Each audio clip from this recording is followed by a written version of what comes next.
Welcome back.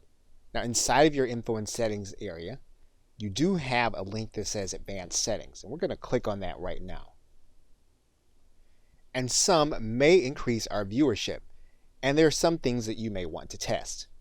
For example, if you did have a chat during your live sessions, one of the things you can do is you can allow others to see that chat if you think that would keep them interested in your video. Now you can make a decision about allowing other people to embed the video or not embed the video, because again, what you want people to do is you want people to come back and see your other videos. So again, this is something that you'll want to determine on a video by video basis.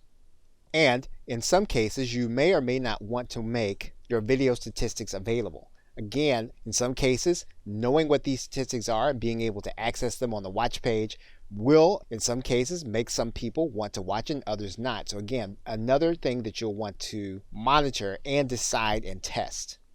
And of course, you will want to determine whether or not you want to allow comments by your video or not. Now, in some cases, this might bring an element to the video that you don't want, or in other cases, giving people the opportunity to comment on what your content is will invite more activity around the video and then make it more searchable.